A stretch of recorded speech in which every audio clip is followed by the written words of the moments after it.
नमस्कार। मातृ भारती पे आप सुन रहे हैं सादत हसन मंटो की बदनाम कहानियां। कहानी का शीर्षक है बलवंत सिंह मजेठिया। शाह साहब से जब मेरी मुलाकात हुई तो हम फौरन बेतकल्लुफ हो गए। मुझे सिर्फ इतना मालूम था कि वो सैयद है और मेरे दूर दराज के रिश्तेदार भी है। वो मेरे दूर या करीब के रिश्तेदार कैसे हो सकते, इसके मुतल्लिक मैं कभी कुछ नहीं कह सकता। वो सैयद थे और मैं एक महज कश्मीरी। बहरहाल उनसे मेरी बेतकल्लुफी बहुत बढ़ गई। उनको अदब से कोई शगफ नहीं था, लेकिन जब उनको मालूम हुआ कि मैं अफसाना निगार हूं तो उन्होंने मुझसे मेरी चंद किताबें मुस्तआर ली और पढ़ी। ये किताबें जो अफसानों के मजमुए थी उन्होंने पढ़ी और मुझे बहुत ताज्जुब हुआ कि उन्होंने चंद अफसानों की बहुत तारीफ की। इत्तेफाक से ये अफसाने ऐसे थे जो दुनिया में शाहकार तस्लीम किए जा चुके थे। शाह साहब मेरे पड़ोसी थे। उन्होंने एक मकान अलॉट कर रखा था, लेकिन खानदान के अफराद चूंकि ज्यादा थे इसलिए उन्होंने अपने फ्लैट के नीचे मोटर गैराज पर भी कब्जा कर लिया था। इसमें उन्होंने अपनी बैठक का इंतजाम किया था। ऊपर जनाना था। शाह साहब के दोस्त बेशुमार थे, इसलिए इस गैरेज में वो उनकी खातिर मदारत करते थे। एक दिन उनसे अफसानों के बारे में बात हुई तो उन्होंने मुझसे कहा, मेरी जिंदगी में ऐसी कई हकीकतें हैं जिनको तुम अफसाने बनाकर पेश कर सकते हो। मैं हर वक्त अफसानों की तलाश में रहता हूं। चुनाचे मैं फौरन मुतवज्जा हुआ और शाह साहब से कहा, मुझे उम्मीद है कि आप अच्छा मवाद देंगे। शाह साहब ने जवाबन कहा, मैं अफसाना निगार नहीं, लेकिन मेरी जिंदगी में एक ऐसा वाकया हुआ है जो काबिले जिक्र है। मैंने काबिले जिक्र इसलिए कहा है कि आप बहुत बड़े अफसाना निगार हैं, वरना ये वाकया जो अब मैं बयां करने वाला हूं मेरे नजदीक बेहद हैरत अंगेज है। मैंने शाह साहब से कहा, ऐसा भी क्या हैरत अंगेज होगा? फिर थोड़े से वक्के के बाद इसमें थोड़ी सी इस्लाई की, लेकिन हो सकता है कि आपके लिए वो वाकई हैरत अंगेज हो। शाह साहब ने कहा, जी, मैं नहीं कह सकता कि जो वाकया मैं आपको सुनाने वाला हूं हर शख्स के लिए हैरत का बाइस होगा। मैं अपनी जात के मुतल्लिक आपसे अर्ज कर रहा हूं और यह हकीकत है कि मैं जो दास्तान आपको सुनाऊंगा उस वक्त तक मेरी जिंदगी में मुहैयर उल उकुल हैसियत रखती है। शाह साहब ने नेल कटर से अपनी नाखून काटना शुरू किया।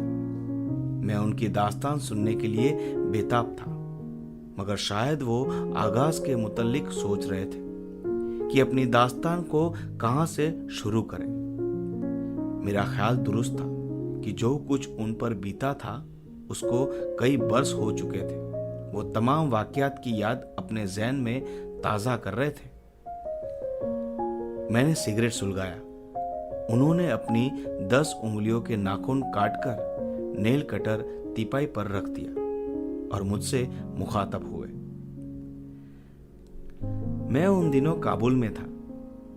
ये कहकर चंद लम्हात खामोश रहे। इसके बाद बोले, मेरी वहां बहुत बड़ी दुकान थी जिसमें बढ़िया से बढ़िया सामान मौजूद रहता था। मैंने शाह साहब से पूछा, आप जनरल मर्चेंट थे? शाह साहब ने जवाब दिया, जी हाँ, काबुल का सबसे बड़ा जनरल मर्चेंट था। मेरी दुकान में काबुल की करीब करीब हर औरत सौदा लेने आती थी। आपसे एक बात अर्ज करूं, साथ के दुकानदार जब ये देखते कि किसी रोज औरतों की बजाय मेरी दुकान में मर्द ग्राहक आए हैं तो वो मुझसे फारसी जबान में अफसोस का इजहार करते थे कि आगा, आज ये क्या हुआ? काबुल की औरतें और लड़कियां मर गई है या तुम्हारे नसीब सो गए हैं? शाह साहब मुस्कुरा देते थे। इसके अलावा और वो क्या जवाब दे सकते थे? लेकिन उनको इस बात का पूरा एहसास था कि उनकी दुकान में ग्राहकों की अक्सरियत औरतों और लड़कियों की होती है, और वो ये भी जानते थे कि ये सब उनकी चर्ब जबानी का मौजिज़ा है। उन्होंने मुझसे कहा, मंटो साहब, मैं बेहतरीन सेल्समैन हूं। खास तौर पर औरतों के साथ तो मैं इस तरह सौदा कर सकता हूं कि यहां लाहौर में कोई भी नहीं कर सकता। बीए हूं, थोड़ी बहुत साइकोलॉजी मैंने भी पढ़ी है, इसलिए मुझे मालूम है कि औरतों से किस कदर डील किया जा सकता है। यही वजह थी कि सारे काबुल में एक मेरी दुकान ही ऐसी थी जिसमें हर वक्त कोई ना कोई ग्राहक मौजूद होता था। मैंने शाह साहब की ये खुद तारीफी सुनी और उनसे कहा, यकीनन आप बेहतरीन सेल्समैन हैं, क्योंकि आपकी गुफ्तगू का अंदाज ही इसका सबूत है। शाह साहब मुस्कुराए, मगर मुझे अफसोस है कि मैं अपनी दास्तान बेहतरीन सेल्समैन के अंदाज़े बयां में बयां नहीं कर सकता। मैंने उनसे कहा, आप शुरू तो कीजिए। शाह साहब ने चंद लम्हात अपने हाफिजे को फिर टटोला और अपनी दास्तान शुरू की। मंटो साहब, जैसा कि मैं आपसे पहले अर्ज कर चुका हूं कि मैं काबुल में था। ये कोई 10 बरस पहले की बात है, जब मेरी सेहत बहुत अच्छी थी। यूं तो मैं अब भी तनोमंद कहलाता हूं, मगर उस जमाने में मेरा जिस्म आज के मुकाबले में 2 गुना था। हर रोज वर्जिश करता था, सैकड़ों डंड पेलता था, मुगदर घुमाता था, न सिगरेट पीता न शराब, बस एक अच्छा खाने की आदत थी। अफगानी नहीं, हिंदुस्तानी। चुनाचे मैं अमृतसर से अपने साथ एक बहुत अच्छा कश्मीरी बावर्ची ले आया था, जो हर रोज मेरे लिए लजीज से लजीज खाना तैयार करके मेज पर रखता था। मेरी जिंदगी बड़ी हमवार गुजरती थी। आमदनी बहुत माकूल थी। बैंक में लाखों अफगानी रुपये जमा थे। लेकिन शाह साहब थोड़ी देर के लिए खामोश हो गए। मैंने उनसे पूछा, लेकिन कहकर आप चुप हो गए क्यों? इसका यह मतलब नहीं निकलता कि आप फिर भी नाखुश थे? शाह साहब ने एतराफ किया, जी हां, मैं इन तमाम आसाइशों के बावजूद नाखुश था, इसलिए कि मैं अकेला था, मुर्जत था। अगर मेरी दुकान में औरतें और लड़कियां ज्यादा ना आती तो बहुत मुमकिन है कि मुझे अपने तर्जुर्द का एहसास न होता। लेकिन मामला इसके बरक्स था। काबुल की हर साहब सरवत औरत मेरी दुकान में आती थी। दुकान में दाखिल होते ही ये औरतें और लड़कियां अपना बुर्का उतारकर एक तरफ रखती और सौदा खरीदने में मसरूफ हो जाती। मंटो साहब, आपका शायद ये ख्याल हो कि वो बड़ा शरई किस्म का लिबास पहनती होगी, मगर हकीकत इसके बिल्कुल बरक्स है। यूं तो वहां की औरतें और लड़कियां पर्दा करती है, मगर लिबास ठेठ यूरोपियन पहनती है। स्कर्ट, कटे हुए बाल, रंगे हुए नाखून, पिंडुलिया नंगी। जब वो मेरी दुकान में आती थी तो अपने बुरखे उतारकर एक तरफ रख देती थी और माल देखने में मशरूफ हो जाती थी। शाह साहब ने बोलना बंद किया तो मैंने उनसे पूछा, आपको इनमें से किसी से मोहब्बत तो यकीनन हो गई होगी? शाह साहब बहुत संजीदा हो गए। जी हां, एक लड़की से हो गई थी जो अपना बुर्का नहीं उतारती थी, हत्ता कि नकाब भी नहीं उठाती थी। मैंने उनसे पूछा, कौन थी वो? उन्होंने जवाब दिया, एक बहुत बड़े घराने से मुतल्लिक थी। उसका बाप फौज का आला अफसर था, बड़ा सख्त गिर। मुझे उससे सिर्फ इसलिए मोहब्बत हुई कि वो हाथों के अलावा अपने जिस्म का कोई हिस्सा नहीं दिखाती थी। मैंने पूछा, इसकी क्या वजह थी? शाह साहब ने कहा, मुझे मालूम नहीं, और न मैंने उससे कभी इसके बारे में इस्तिफसार किया, लेकिन मेरे तसव्वुर में वो इंतहा दर्जे की हसीन थी, गोरी चिट्टी, जिस्म ख्वाब बुरखा में लिपटा हो, लेकिन उसके तनासुब के मुतल्लिक अंदाजा लगाना ज्यादा मुश्किल नहीं था।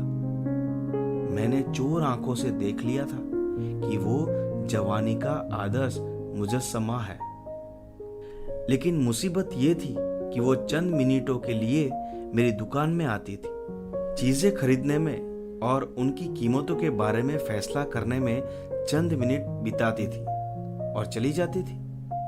मैंने शाह साहब से कहा, यह सिलसिला कब तक जारी रहा? करीब 6 महीने तक मुझ में इतनी हिम्मत नहीं थी कि मैं उससे अपनी मोहब्बत का इजहार करूं। मैं उससे बहुत मरहूब था, इसलिए वो दूसरों से मुख्तलिफ थी। उसमें एक अजीब किस्म की रानुअत थी। मैं उसको बेतरफ घुरता था, हालांकि ये शाइस्तगी थी, लेकिन मैं अपने दिल के हाथों मजबूर था। मंटो साहब, एक दिन मैं दुकान में बैठा था, उसके मुतल्लिक सोच रहा था कि टेलीफोन की घंटी बजी। नौकर ने रिसीवर उठाया और मुझसे कहा कि कोई खातून आपसे बात करना चाहती। मैंने सोचा कि कोई ग्राहक होगी और नए माल के मुतल्लिक पूछना चाहती होगी। उठकर मैंने रिसीवर हाथ में लिया और पूछा, मदाम, आप क्या चाहती है? उधर से आवाज आई, क्या आप सैयद मुजफ्फर अली है? मैंने जवाब दिया, जी हाँ, इरशाद। अब मैंने आवाज पहचान ली थी।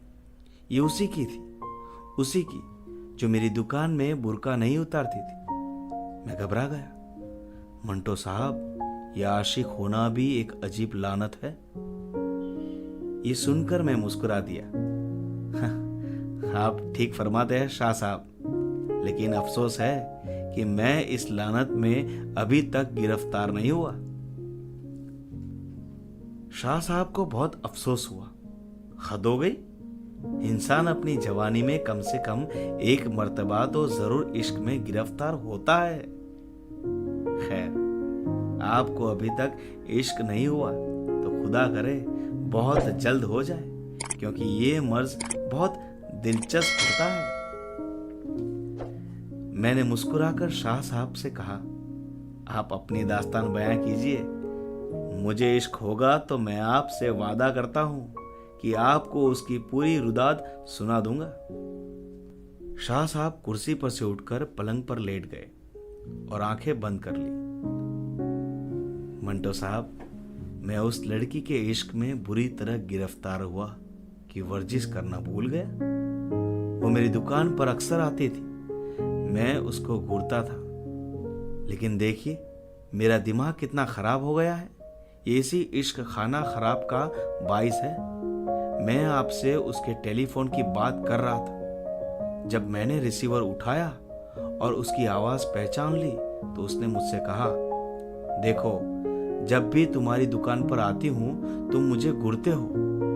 अगर अपनी खैरियत चाहते हो तो ठीक हो जाओ, वरना तुम्हारे हक में बुरा होगा।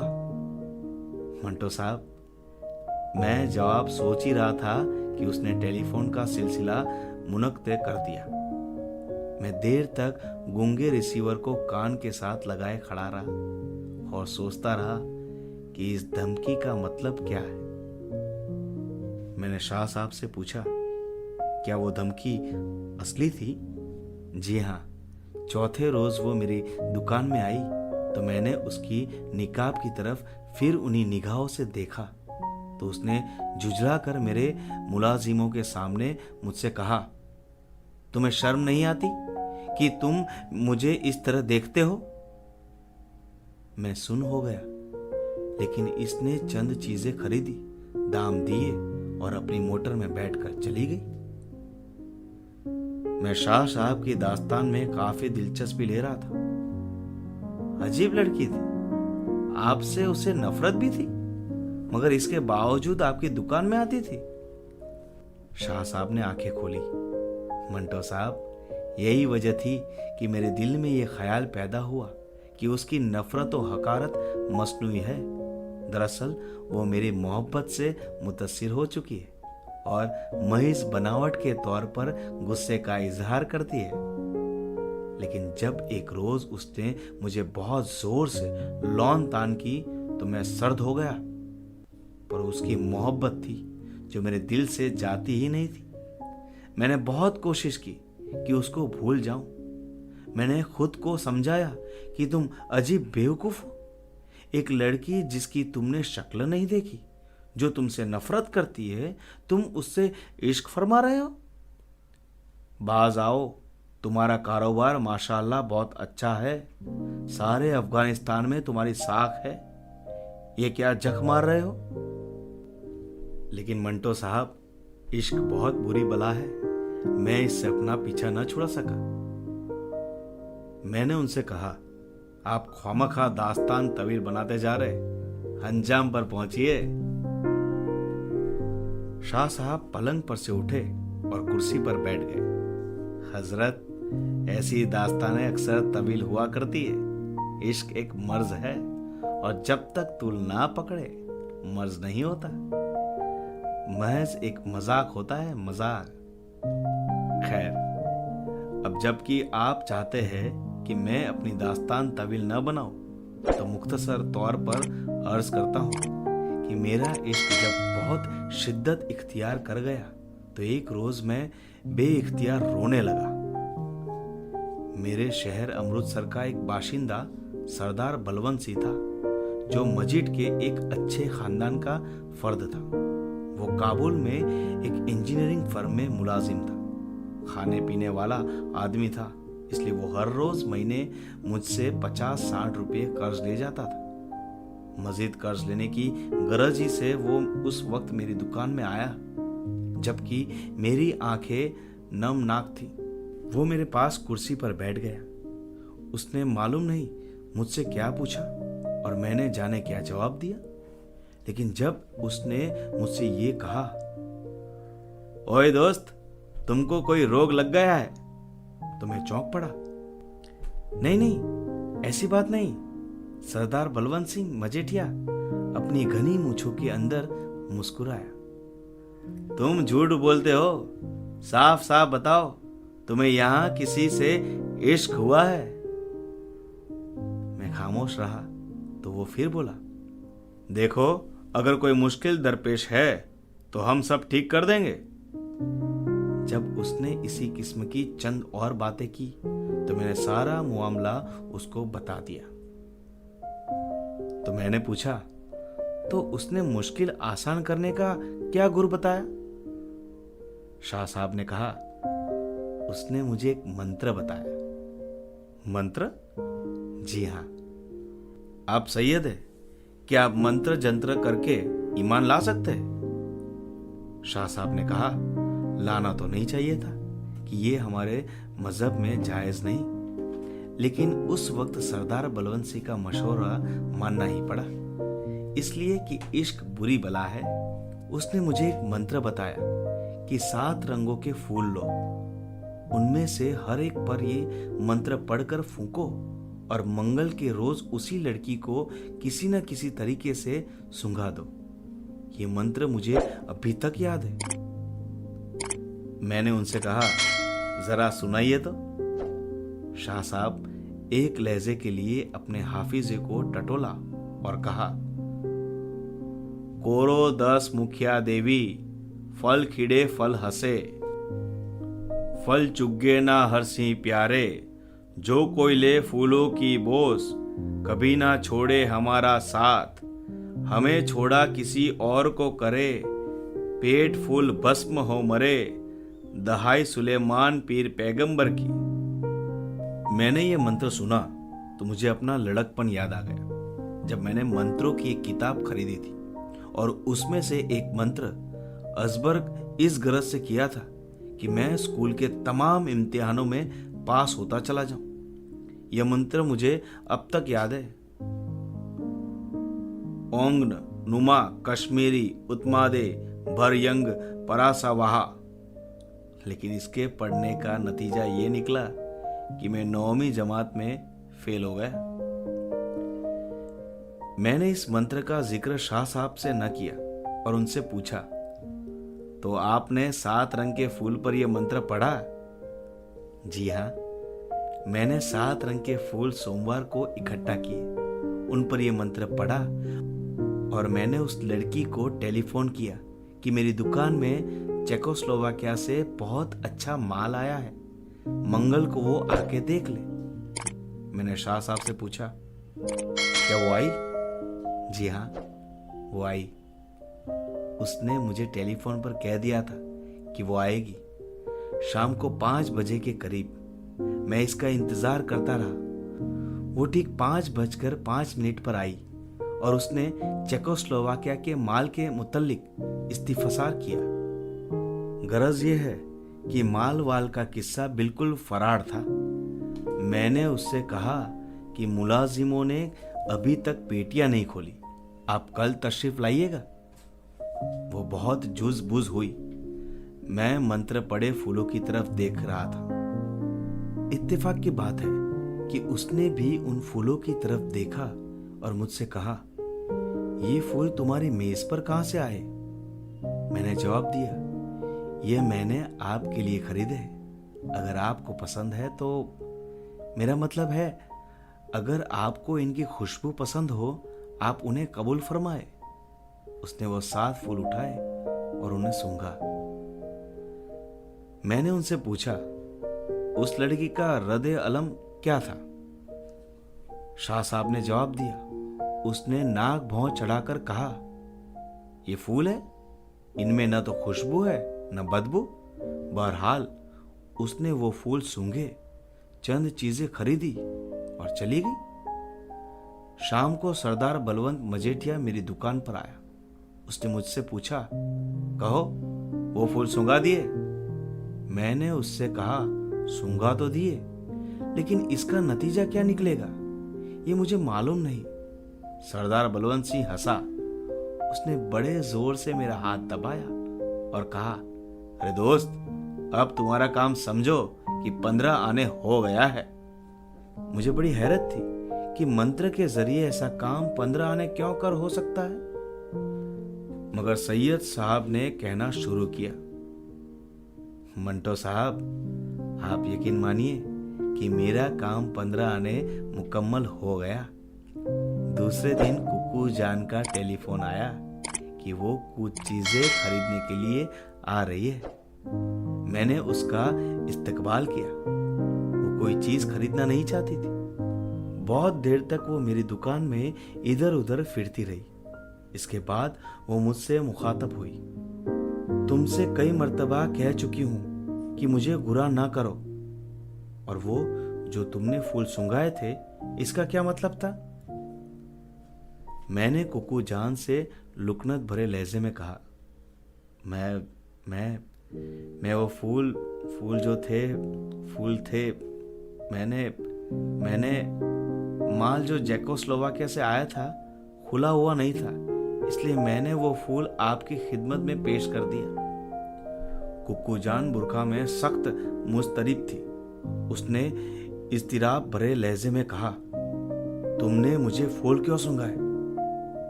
मैंने उससे बड़े मासूमाना अंदाज में पूछा, क्या आपको उससे कोई तकलीफ हुई? वो बड़े गर्म अंदाज में बोली, तकलीफ? मैं सारी रात वो 7 फूल देखती रही हूं। फूल आते थे और जब मैं उन्हें हासिल करना चाहती थी तो वो मुझसे परे हट जाते थे। ये कैसे फूल थे? मैंने जवाब दिया, मेरे वतन के थे। चूंकि मेरे वतन के थे इसलिए मैंने आपकी खिदमत में पेश किए। लेकिन मुझे हैरत है कि वो रात भर आपको क्यों नजर आते रहे और सताते रहे। मैंने शाह साहब से पूछा, ये फूल आपने कहां से मंगवाए थे? शाह साहब ने जवाब दिया, जी मंगवाए कहां से थे? वहीं अफगानिस्तान के थे। निहायत वाहियात किस्म के फूल जिनमें खुशबू नाम को भी नहीं थी। शाम को सरदार बलवंत आया मजीद कर्ज लेने के लिए। उसने मुझसे कर्ज लेने से पहले दरायाफ्त किया, कहिए शाह साहब, उस मामले का क्या हुआ? मैंने उसको सारी बात बता दी। वो कर्ज लेना भूल गया। अपना बालों भरा हाथ मेरे कंधे पर जोर से मारकर चिल्लाया, शाह जी, आपका काम 16 आने हो गया। विस्की की एक बोतल मंगवाइए। शाह साहब ने मुझे बताया कि उन्होंने विस्की की बोतल के अलावा एक डिब्बा सिगरेट का भी मंगवाया, जिसमें से सरदार बलवंत सिंह मजेठिया तंबाकू नोशों के ठेठ अंदाज में पे दर पे कई सिगरेटें फूंकते रहे। जब जाने लगे तो उन्होंने शाह साहब से कहा कि देखो, अभी थोड़ी सी कसर बाकी है। अगले मंगल को तुम और 7 फूल लाओ और उन पर वही मंत्र पढ़कर उस लड़की को सुंघा दो, बेड़ा पार हो जाएगा। शाह साहब बहुत परेशान हुए। उसकी समझ में नहीं आता था कि वो अब की कुकू जान को फूल कैसे सुंघा सकेंगे, जबकि वो इस मामले में मुतल्लिक शाकी थी। लेकिन मामला इश्क का था, इसलिए शाह साहब मौत के मुंह में जाने के लिए भी तैयार थे। शाह साहब ने पेशावर से फूल मंगवाए। इनमें से 7 मुंतखब किए और हर एक पर मंत्र पढ़ा और अपने मेज के गुलदान में रख दिया। इसके अलावा उन्होंने अपनी दुकान में जा बजा गुलदान रखवाए और इनमें फूल सजा दिए। पीर को साहब ने कुकू जान को टेलीफोन किया और उससे फिर झूठ बोला कि चेकोस्लोवाकिया का माल खुल गया है, आप आइए और देख लीजिए। कुकू जान आई, मगर माल वाल मौजूद नहीं था। शाह साहब थोड़ी देर के लिए बौखलाए, फिर जरा होश संभालकर अपने नौकरों को लौन तान की कि तुमने अभी तक माल क्यों नहीं खोला। कुकू जान के साथ उसकी वालिदा बुबू जान भी थी। वो एक तरफ टॉयलेट का सामान देखने में मसरूफ थी। कुकू जान ने जब दुकान में जा बजा फूल देखे तो वो मुतजिब होने के अलावा मुजतरिब हो गई। मेरी मेज पर वो खास फूल पड़े थे। वो उनके पास आई, गुलदान में से उठाकर इसने उन्हें सूंघा और मुझसे कहा, ये अफगानिस्तान के फूल नहीं। मैंने जवाब दिया, जी हाँ, ये मेरे वतन के हैं और मैंने खास आपके लिए मंगवाए हैं। बुबू जान खरीद और फरोख्त में मशगूल थी। इस दौरान में कुकू जान से मैंने अपनी वालहाना मोहब्बत का इजहार किया। वो सख्त नाराज हुई और अपनी माँ के साथ चली गई। शाम को सरदार बलवंत सिंह मजीठिया आया। उसने बातचीत हुई। मैंने उसको 10 रुपये कर्ज दिए। जब उसने रुपये अपनी जेब में डाले तो मुझसे पूछा, आज मंगल है, वो फूल सुंघा दिए थे आपने? मैंने सारा वाकया बयां कर दिया। सरदार बलवंत सिंह ने अपना बालों भरा हाथ जोर से मेरे हाथ पर मारा और कहा, ओए शाहजी, अब काम 17 आने पूरा हो गया है, विस्की की एक बोतल मंगवाओ। शाह साहब ने विस्की की बोतल मंगवाई। सरदार बलवंत सिंह मजेठिया ने आधी दुकान में पी और आधी अपने साथ ले गया। मैंने शाह साहब से पूछा, दूसरी दफा फूल सुंघाने से क्या नतीजा बरामद हुआ? शाह साहब ने जवाब दिया, वो बेचैन हो गई। उसे दिन रात इतने फूल नजर आने लगे कि एक दिन वो सख्त इज़्तिराब की हालत में आई। बुरखा जो उसने कभी उतारा नहीं था, केले के छिलके की तरह उतार कर एक तरफ फेंका और मुझसे मुखातब हुई, देखो शाह, तुमने मुझ पर कोई जादू कर दिया है। मैंने उसके चेहरे की तरफ देखा जो मुझे पहली बार नजर आया था। अरे मंटो साहब, मैंने अपनी जिंदगी में उस जैसी हसीन लड़की अब तक नहीं देखी।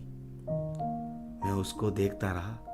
उसने बड़े तेज और धुंध लहजे में कहा, तुमने मुझे फूल क्यों सुंघाए थे? मैं पागल होती जा रही हूं। दिन हो या रात, हर वक्त मुझे वो तुम्हारे फूल दिखाई देते। मुझे मालूम है कि तुम मुझसे मोहब्बत करते हो, लेकिन तुम्हें मालूम होना चाहिए कि मैं शरीफ घराने की लड़की हूं।